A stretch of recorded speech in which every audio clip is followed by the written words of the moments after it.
You think Marcus Aurelius never got angry?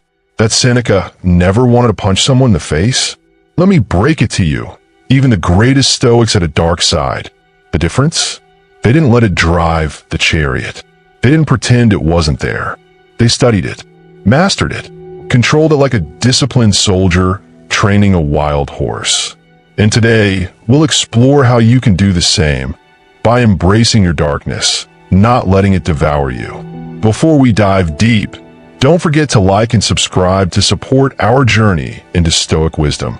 It helps this channel grow, and trust me, you'll want to stick around till the end. This one's different. Number 1, the illusion of the good person.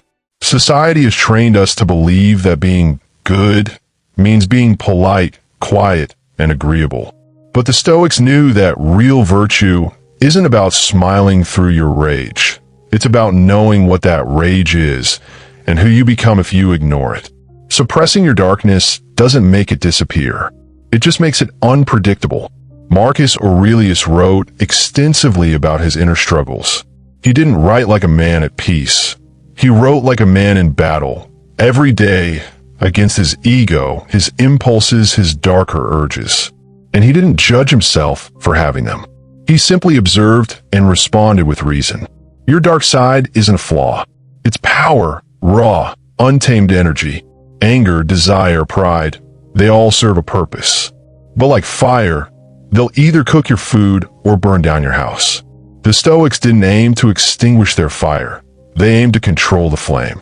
So next time someone cuts you off in traffic and you feel that boiling heat rise, take a breath. Smile internally like Epictetus, who said, "It's not things that upset us, but our judgment about them."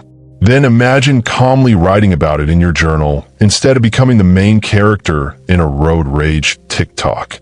Number 2, understanding the beast within. Every person has a shadow, a side they hide. And ironically, the more you pretend it's not there, the more power it has. Carl Jung said, "Until you make the unconscious conscious, it will direct your life and you will call it fate." The Stoics may not have used those words, but they understood the principle. Seneca, who served under Nero, one of Rome's most unstable emperors, constantly battled with his own ambitions and moral compromises. He didn't always win, but he reflected, he questioned, he warned others. That self-awareness was his weapon. We all have the potential for cruelty, selfishness, addiction, destruction. That's not evil. That's nature. What makes you dangerous is not having these tendencies. It's pretending you don't. Control comes through knowledge, not denial. And honestly, being in control of your dark side is way cooler than pretending you're a saint. Saints are boring. Warriors are interesting, especially ones who win without drawing their sword. Number 3, Stoicism isn't suppression, it's redirection. A lot of people misunderstand Stoicism. They think it's about being emotionless, stone-faced, robotic. But if Marcus wanted to be emotionless, he wouldn't have kept a diary. He would have built a wall. Instead, he redirected his emotions toward wisdom, service, and discipline. The Stoics believed in the proper use of emotions, not their elimination. Anger, when tamed, becomes courage. Desire, when disciplined, becomes ambition. Even grief, when embraced, becomes compassion. The key isn't to kill your feelings, it's to educate them. Imagine your darker instincts as wild animals. Do you cage them and pray they never break loose?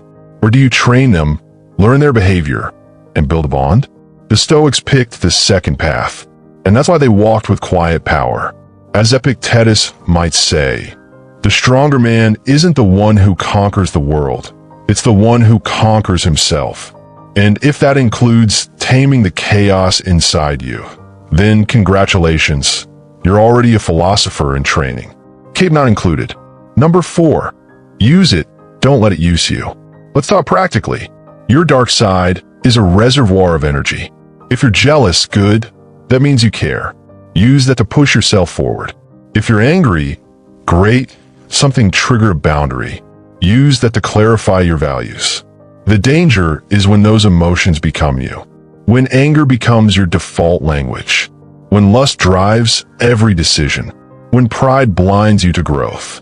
The Stoics train themselves to see the emotion, feel it fully, and then choose. Not react. Choose. Think of it like fire again. You can't light a lamp without a spark, but you also don't throw gasoline on it when you're trying to read. You need balance, boundaries, awareness. Stoicism gives you that structure. You're not a monk in a cave. You live in the real world. Noisy, messy, full of betrayal, temptation, traffic, and relatives who argue on WhatsApp. You'll need that dark side. Just make sure you're the one holding the leash. Number 5, the Stoic path to mastery. Mastery isn't achieved by pretending to be perfect. It's about being brutally honest.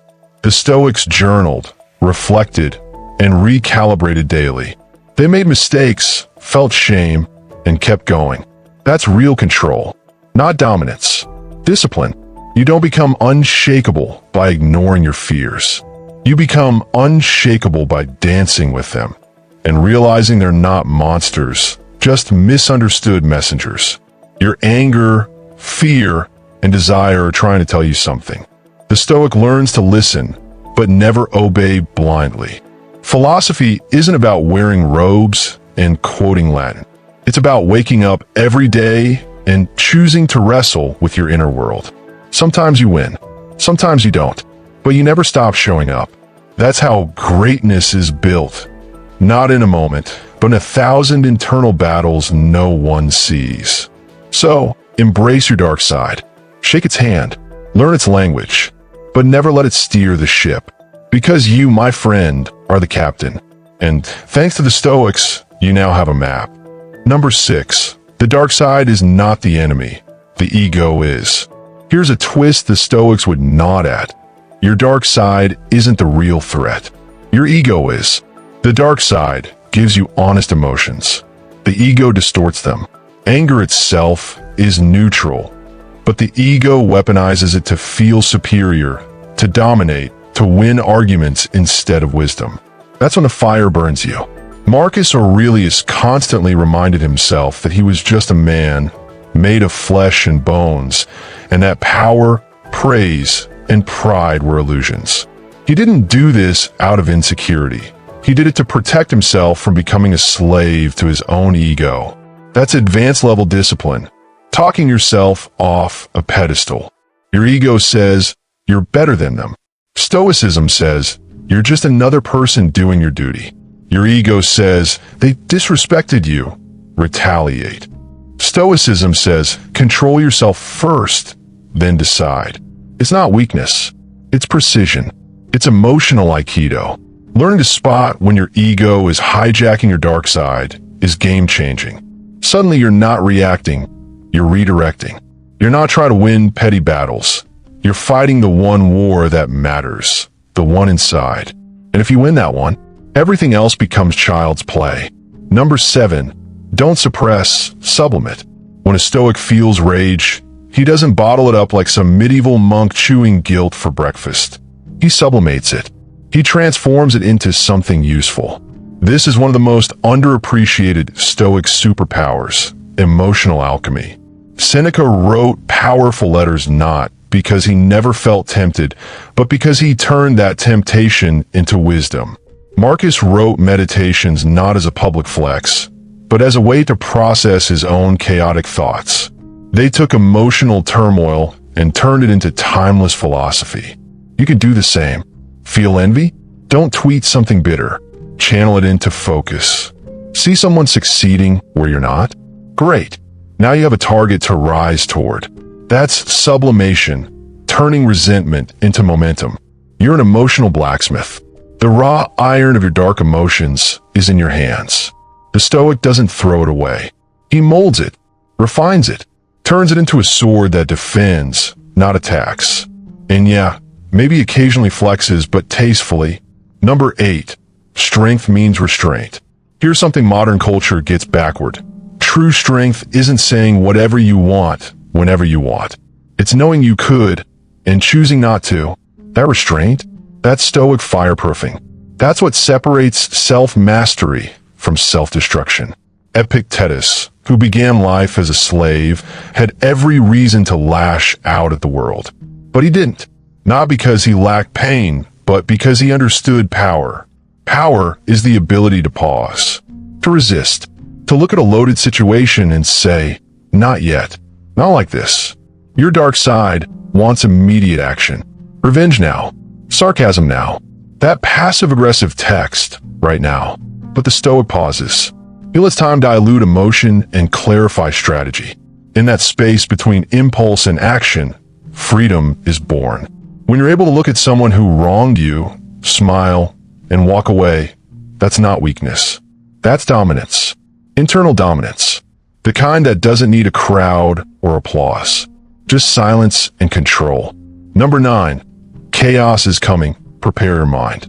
The Stoics didn't train their minds to look pretty. They trained them to survive chaos, to be calm in a storm. That's why embracing the dark side is essential. Not because you're trying to be edgy, but because life will test you. Hard. Modern self-help says stay positive. Stoicism says stay prepared. Big difference.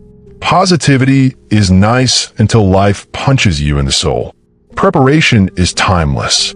Marcus Aurelius rehearsed worst-case scenarios every morning.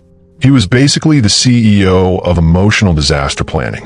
You don't face a betrayal or heartbreak or failure and suddenly learn control.